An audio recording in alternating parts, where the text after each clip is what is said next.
चालू करते करते आता परत.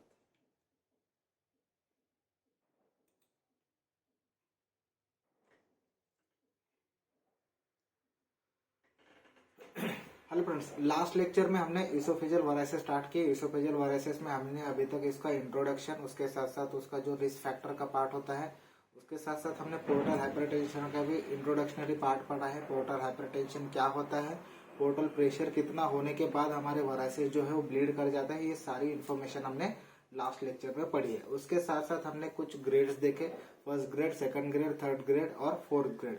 ये हमारे इसोफेजियल वराइसिस के ग्रेडिंग्स हमने देखे, उसमें क्या क्या कॉम्प्लिकेशंस होते हैं ये भी हमने पढ़े हैं.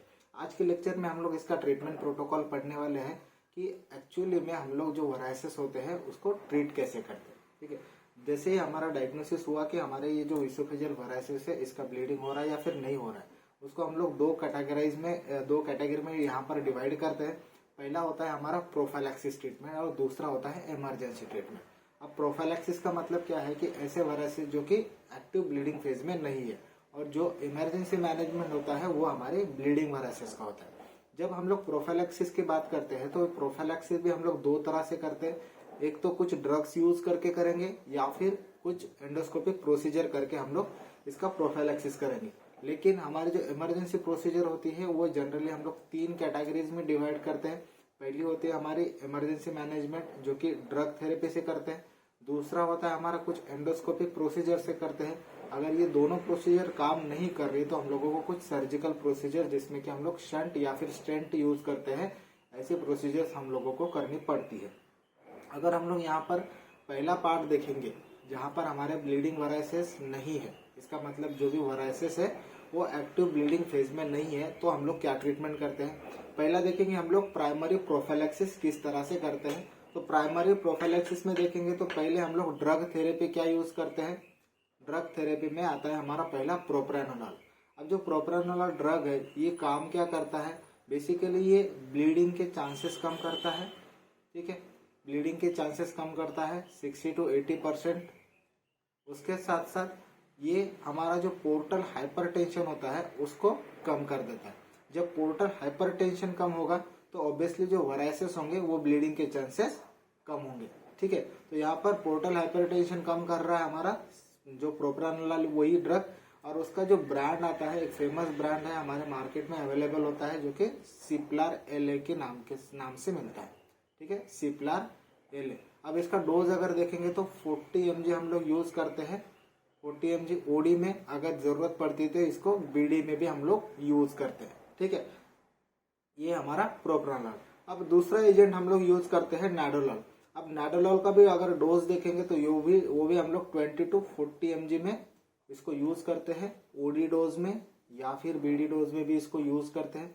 उसके साथ साथ जो नाडोलॉल का डोज है वो डोज के साथ साथ जो उसकी एक्शन है ये भी प्रोप्रानोलॉल की तरह ही है. तो प्रोप्रानोलॉल क्या कर रहा था, ब्लीडिंग को भी कम कर रहा था और उसके साथ साथ पोर्टल हाइपरटेंशन को भी कम कर रहा था. तो सेम एक्शन हमारी नाडोलॉल की भी है, ये भी सेम डोज में यहाँ पर पोर्टल हाइपरटेंशन भी कम करेगा और उसको ब्लीडिंग के भी चांसेस यहाँ पे कम करेगा. लेकिन इसमें मेन डिफरेंस क्या कि जो नाडोलॉल है ये इसका हाफ लाइफ जो है थोड़ा सा ज्यादा है. ठीक है, हाफ लाइफ जो है इसका ज्यादा है एज कम्पेयर टू प्रोप्रानोलॉल. ठीक है, लेकिन अगर हम लोग दोनों में चॉइस देखेंगे तो प्रोप्रानोलॉल का सबसे ज्यादा यूज होता है एज कम्पेयर टू नाडोलॉल. अब इसके बाद में प्रोफाइलैक्सिस के लिए हम लोग कुछ एंडोथेरेपी मतलब एंडोस्कोपिक प्रोसीजर करते हैं.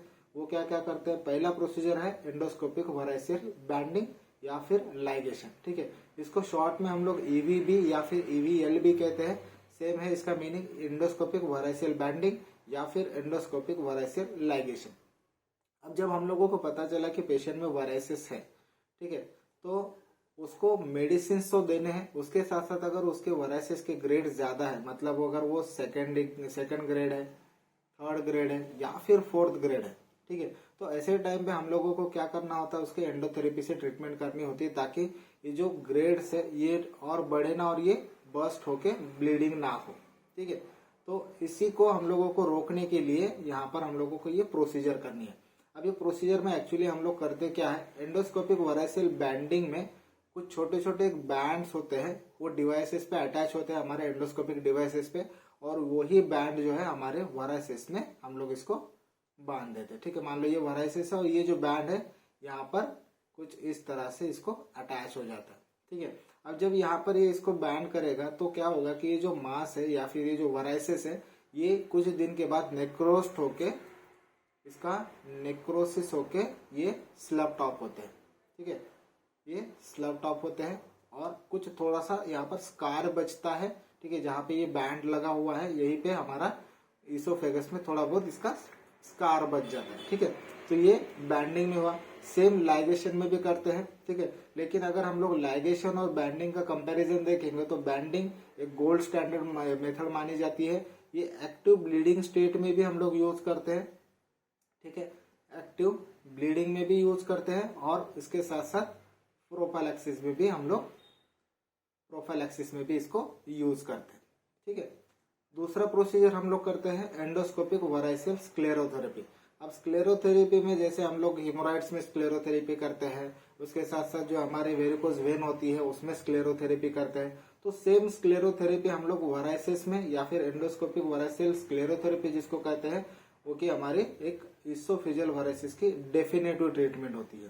ठीक है, इसोफेजियल वराइसिस की ये एक डेफिनेटिव ट्रीटमेंट है। ठीक है, अब इसमें हम लोग करते क्या है कि जो वराइसिस होते हैं, ये वराइसिस होते हैं उसमें हम लोग टिप पे भी यहाँ पर स्क्लेरोजेंट यूज करते हैं और उसके साथ साथ यहाँ पर ये बेस है और ये टिप है, तो टिप पे भी यूज होगा और यहाँ पर बेस पे भी यूज करते हैं। ठीक है, आगे हम लोग जो ब्लीडिंग की इमरजेंसी के हम लोग कंडीशन में ट्रीटमेंट करते हैं उसमें हम लोग इसमें डिटेल में पढ़ेंगे। ठीक है, तो एंडोस्कोपिक वराइसियल स्क्लेरोथेरेपी और एंडोस्कोपिक वराइसियल बैंडिंग या फिर लाइगेशन, ये जो दोनों प्रोसीजर है हम लोग एज अ प्रोफाइलैक्सिस बेस करते हैं। ठीक है, यहाँ पर ब्लीडिंग के यहाँ पर हम लोगों ने पेशेंट नहीं देखे हैं तो प्रोफाइलैक्सिस बेस हम लोगों को ये दोनों ट्रीटमेंट करनी पड़ सकती है। ठीक है, अगर हम लोग यहाँ पर इमरजेंसी मैनेजमेंट देखेंगे तो इमरजेंसी मैनेजमेंट में क्या है कि पहला इसका जो ड्रग्स यूज करते हैं हम लोग वो कौन से यूज करते हैं वो देखेंगे। उसके साथ साथ जो एंडोस्कोपिक प्रोसीजर जो अभी हमने देखी कि एंडोस्कोपिक वराइसियल लाइगेशन या फिर एंडोस्कोपिक वराइसियल बैंडिंग, ये दोनों कर सकते हैं। उसके साथ साथ और क्या क्या यूज होती है चीजें वो भी हम लोग यहाँ पर इमरजेंसी मैनेजमेंट में पढ़ेंगे। ठीक है, मान लो कोई पेशेंट ऐसा है कि जिसमें एक्टिव हिमेटेमेसिस है। ठीक है, हिमेटेमेसिस है या फिर मलीना है। ठीक है, मलीना है, तो ऐसे पेशेंट में हम लोगों को करना क्या होता है कि जो फार्माकोथेरेपी है, इसका मतलब क्या है कि कुछ ऐसे ड्रग है कि जो हिमेटेमेसिस कम करेंगे, पोर्टल हाइपरटेंशन कम करेंगे। ठीक है, तो ये जो ड्रग होंगे वो कौन से होते हैं। पहला ड्रग हम लोग यूज करते हैं वैसोप्रेसिन। ठीक है, पहला ड्रग हम लोग यूज करते हैं वैसोप्रेसिन। अगर वैसोप्रेसिन का डोज देखेंगे तो 0.4 यूनिट पर मिनट के हिसाब से, 0.4 यूनिट पर मिनट के हिसाब से इसका 24 आवर्स तक इन्फ्यूजन लगाते हैं हम लोग। ठीक है, या फिर इसको हम लोग 20 units in 100 ml of 5% dextrose. ठीक है, 5% डेक्सट्रोज के 100 ml सॉल्यूशन में हम लोग इसका 20 यूनिट्स डाल के इसको 20 मिनट तक हम लोग दे सकते हैं। ठीक है, ओवर 20 मिनट इसको हम लोगों को इन्फ्यूज करना है ताकि जो ब्लीडिंग है वो कम हो जाए। ठीक है, तो वैसोप्रेसिन का एक प्लस पॉइंट क्या है कि ये वैसोकॉन्स्ट्रिक्शन करके जो एक्टिव ब्लीडिंग हो रही है उसको कम कर देता है। लेकिन इसके साथ साथ जो वैसोकॉन्स्ट्रिक्शन हुआ ये पूरी बॉडी में होने की वजह से यहाँ पर जो हार्ट के वेसल्स होते हैं उसके साथ साथ इंटेस्टाइन के भी वेसल्स होते हैं, इन दोनों में यहाँ पर इस्चेमिया होने के चांसेस होते हैं। ठीक है, क्योंकि वैसोकॉन्स्ट्रिक्शन हो रहा है तो यहाँ पर इस्चेमिया होने के चांसेस बढ़ जाते हैं। इसीलिए जो वैसोकॉन्स्ट्रिक्शन या फिर वैसोप्रेसिन हम लोग जो यूज करते हैं वो पूरी तरह से यहाँ पे हार्ट का और इंटेस्टाइन का भी हमारा वैसोकॉन्स्ट्रिक्शन ना करे, इसीलिए हार्ट के लिए हम लोग इसको नाइट्रोग्लिसरीन यूज करते हैं। ठीक है, नाइट्रोग्लिसरीन हम लोग यहाँ पर यूज करते हैं एज अ प्रोफाइलैक्सिस में, ताकि ये जो हार्ट के मसल्स के ऊपर या हार्ट के वेसल्स के ऊपर वैसोकॉन्स्ट्रिक्शन हो रहा है उसकी वजह से इस्चेमिया हो सकता है या फिर मायोकार्डियल इन्फेक्शन भी हो सकता है। इसीलिए वैसोप्रेसिन देते समय हम लोग यहाँ पर नाइट्रोग्लिसरीन का यूज कंपलसरी करते हैं। ठीक है, लेकिन इसको ओवरकम करने के लिए हम लोगों ने ये जो दूसरे ड्रग्स है वो ज्यादातर यूज करना स्टार्ट किया है, जिसमें कि हमारा ग्लाइप्रेसिन या फिर उसको हम लोग टर्लीप्रेसिन भी बोलते हैं। इसके साथ साथ इसका दूसरा भी एजेंट हम लोग यूज करते हैं, डेस्मोप्रेसिन के नाम से आता है। ठीक है, डेस्मोप्रेसिन भी हम लोग यूज करते हैं, लेकिन अगर हम लोग इसमें देखेंगे तो सबसे ज्यादा यूज होने वाला ड्रग जो है वो टर्लीप्रेसिन है। अब टर्लीप्रेसिन का अगर डोज देखेंगे तो 1 to 2 मिलीग्राम हम लोग क्यूआईडी में यूज करते हैं। ठीक है, इसको क्यूआईडी डोज में मतलब 6 आवरली इसका यूज होता है। अब टर्लीप्रेसिन का अगर देखेंगे तो एक्शन जो है, जैसे कि वैसोप्रेसिन हमारे हार्ट के वेसल्स को भी वेसो कॉन्स्ट्रिक्ट कर रहा था। ठीक है, हार्ट के वेसल्स को भी कॉन्स्ट्रिक्ट कर रहा था। ये टर्लीप्रेसिन जो है हार्ट के वेसल्स को कॉन्स्ट्रिक्ट नहीं करता, इसीलिए जो इस्चेमिया के चांसेस थे वो यहाँ पर कम हो गए। ठीक है, इस्चेमिया के चांसेस कम हो गए, इसीलिए इसका टर्लीप्रेसिन का जो यूज है ये ज्यादा होता है एज कम्पेयर टू वैसोप्रेसिन। ठीक है, तीसरा ड्रग हम लोग यूज करते हैं सोमैटोस्टैटिन।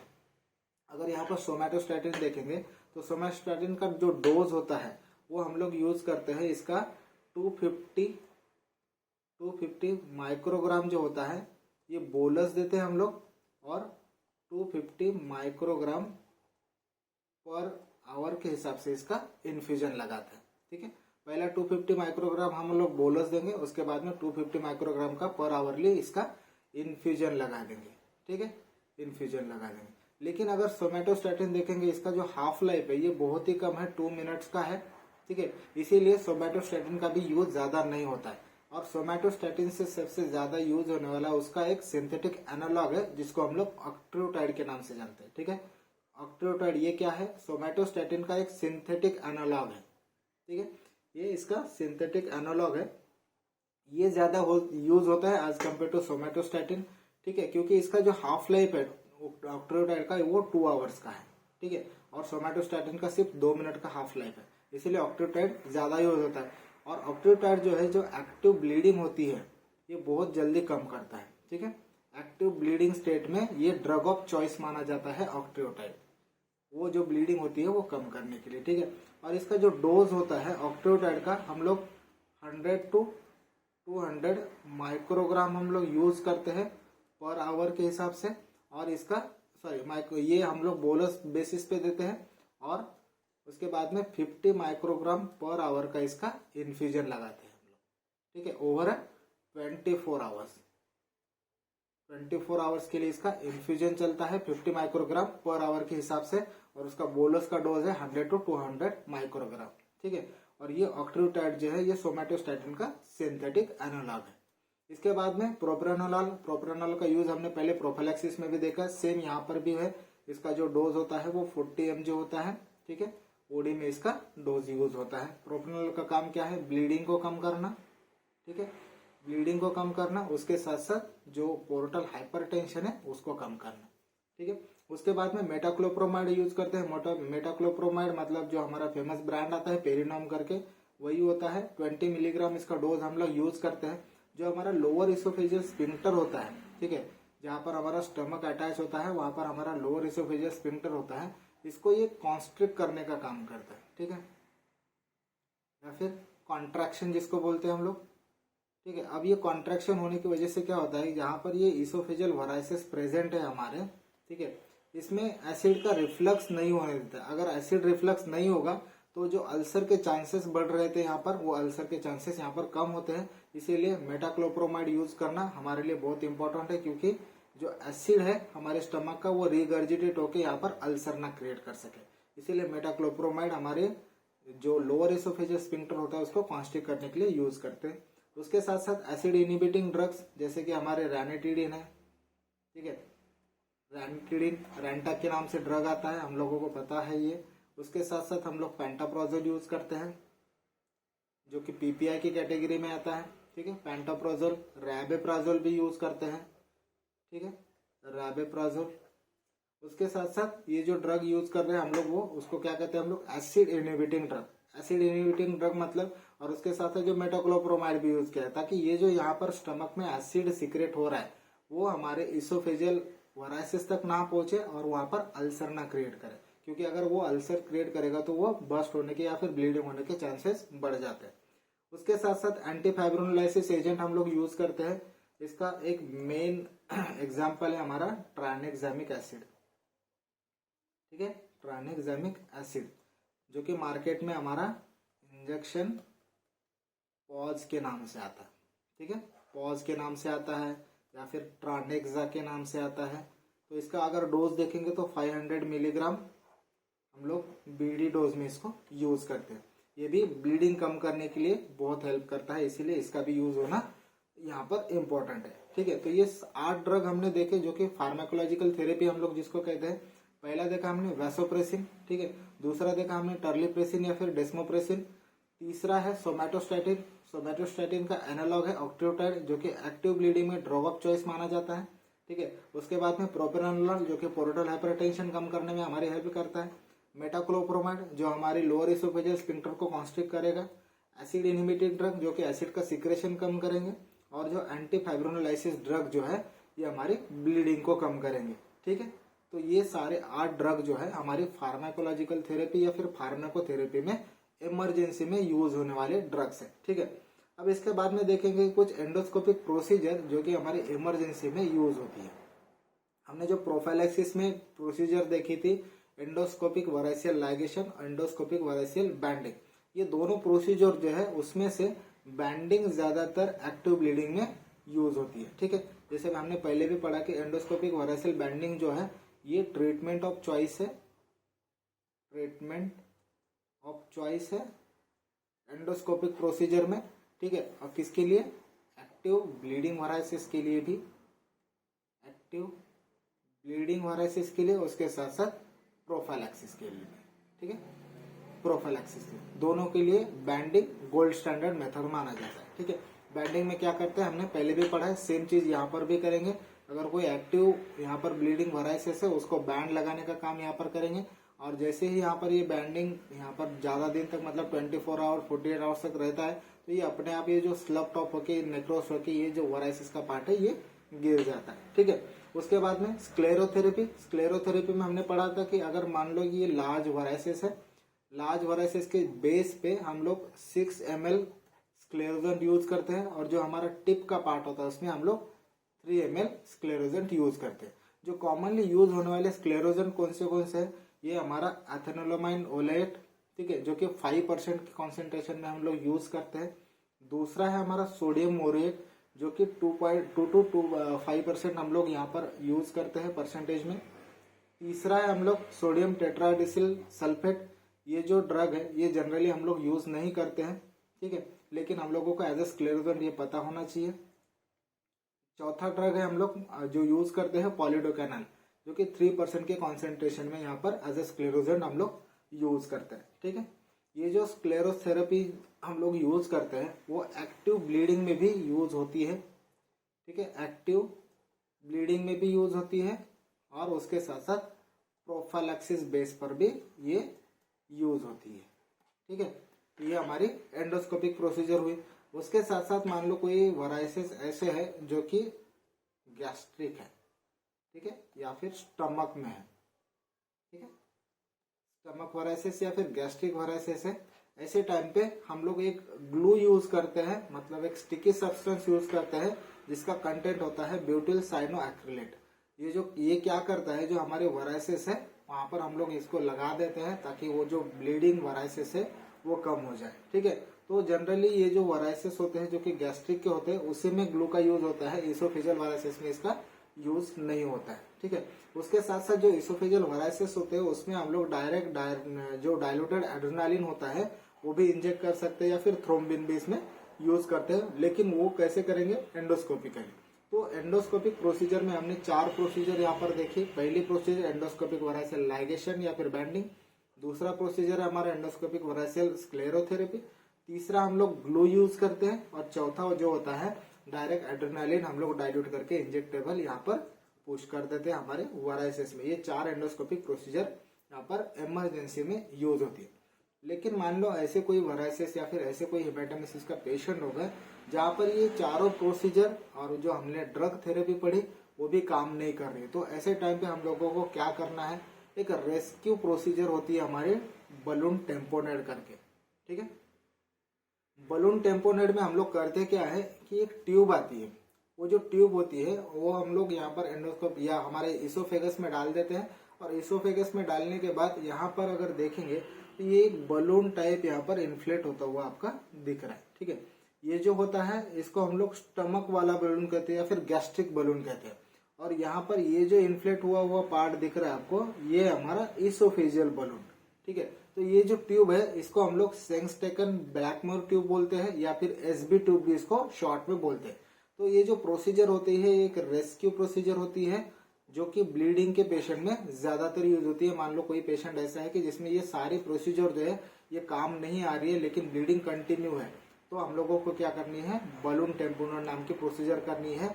ये कोई अल्टीमेट हमारी ट्रीटमेंट नहीं है। इसके बाद में हम लोगों को जब ब्लीडिंग कंट्रोल होता है तो हम लोगों को एक तो स्क्लेरोथेरेपी या फिर बैंडिंग करना ही पड़ता है। डेफिनेटली ट्रीटमेंट ये नहीं है, लेकिन एक रेस्क्यू प्रोसीजर है जिसकी वजह से हम लोग ब्लीडिंग कंट्रोल में ला सकते हैं।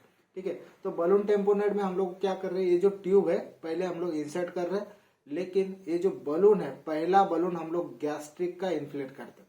ठीक है, गैस्ट्रिक का मतलब हमारे स्टमक का बलून इन्फ्लेट करते हैं। इसमें अगर देखेंगे तो वॉल्यूम कितना यूज करते हैं हम लोग, 300 to 400 ml का यहाँ पर वॉल्यूम यूज करते हैं इसको इन्फ्लेट करने के लिए। ठीक है, जैसे ही यहाँ पर ये गैस्ट्रिक बलून इन्फ्लेट हुआ उसके बाद में हमारा काम होता है कि जो इसोफेजियल बलून है उसको इन्फ्लेट करना है। जब ये इसोफेजियल इन्फ्लेट करते हैं हम लोग, बलून इन्फ्लेट करते हैं, इसमें हम लोग generally 30 to 40 mm of Hg का प्रेशर यहाँ पर रखते हैं। ठीक है, ताकि जो हमारे इसोफेगस है उसमें कोई नेक्रोसिस ना हो पार्ट में। ठीक है, इसीलिए इसका जो प्रेशर है हम लोगों को 30 to 40 mm ऑफ Hg इसका प्रेशर रखना पड़ता है। ठीक है, और ये जो बलून है या फिर ये जो ट्यूब है हम लोग ज्यादातर 24 आवर्स तक यूज करते हैं या फिर रखते हैं या फिर ज्यादा से ज्यादा 48 आवर्स तक। ठीक है, और उसके बाद में ये जो ट्यूब है वो निकाल के हम लोगों को डेफिनेटिव ट्रीटमेंट मतलब स्क्लेरोथेरेपी या फिर बैंडिंग इसका करना पड़ता है। ये एक हमारी रेस्क्यू प्रोसीजर है। इसमें जनरली सेंगस्टेकन ब्लैकमोर ट्यूब यूज होती है, लेकिन इसके साथ साथ कभी कभी 4 ल्यूमेन मिनिस्टर ट्यूब, उसके साथ साथ लिंटन्स ट्यूब या फिर मॉडिफायर 4 ल्यूमेन पिचर ट्यूब भी हम लोग कभी कभी यूज करते हैं, लेकिन सबसे ज्यादा यूज होने वाली हमारी एसबी ट्यूब ही है। ठीक है, तो ये हमारी एक रेस्क्यू प्रोसीजर है, इसको हम लोग बलून टेम्पोनेट कहते हैं। मान लो ये जो प्रोसीजर्स है ये पूरी सारी काम नहीं कर रही है, ब्लीडिंग फिर भी हो रहा है, तो ऐसे पेशेंट में कभी कभी हम लोगों को यहाँ पर कुछ प्रोसीजर्स ऐसी करनी पड़ती है सर्जिकली, जहाँ पर हम लोग स्टेंट यूज करते हैं या फिर इसका बाईपास कर देते हैं या फिर पोर्टोसिस्टेमिक शंट्स भी इसको हम लोग कहते हैं। ठीक है, तो ये एक प्रोसीजर है टिप्स करके। ठीक है, जो कि सर्जिकली की जाती है। क्या है, टिप्स। अब टिप्स का फुल फॉर्म क्या है, ट्रांसजुगुलर इंट्राहेपेटिक पोर्टोसिस्टेमिक शंट। जहां पर हमारी जो पोर्टल वेन होती है उसके जो वेन्यूल्स होते हैं उसको हम लोग हेपैटिक वेन्यूल्स के साथ यहाँ पर जोड़ देते हैं या फिर शंट कर देते हैं। ठीक है, हेपैटिक वेन्यूल्स जो होते हैं उसका शंटिंग कहाँ पे करते हैं हम लोग, जो हमारा पोर्टल वेन्यूल होता है उसके साथ। ठीक है, तो इसको हम लोग टिप्स कहते हैं। यहाँ पर ट्रांसजुगुलर इंट्राहेपेटिक पोर्टोसिस्टेमिक शंट या फिर स्टेंटिंग इसको हम लोग कहते हैं। ये जो प्रोसीजर होती है सर्जिकल प्रोसीजर है। इसके साथ साथ कुछ और भी शंट्स हम लोग यूज करते हैं। ठीक है, उसमें हम लोग मेजेंट्रिक को भी यूज करते हैं, कभी कभी जो हमारी आईवीसी होती है उसमें भी हम लोग कभी कभी शंट्स यूज करते हैं हमारी पोर्टल वेन के। ठीक है, तो ये प्रोसीजर जो होती है पूरी हमारी सर्जिकल प्रोसीजर होती है। अगर लेकिन ये कब काम आती है, अगर ये हमारा मेडिकेशन और उसके साथ साथ जो एंडोस्कोपिक प्रोसीजर है और या फिर ये बलून टेम्पोनेट नाम की जो हमारे रेस्क्यू प्रोसीजर ये भी काम नहीं कर रही है तो। ठीक है, तो यहाँ पर हमारा जो इसोफेजियल वराइसिस का ट्रीटमेंट है ये खत्म होता है, जो कि हमने 2 पार्ट में इसको पढ़ा है। आगे के लेक्चर में हम लोग फर्दर डिटेल में पढ़ेंगे। ठीक है।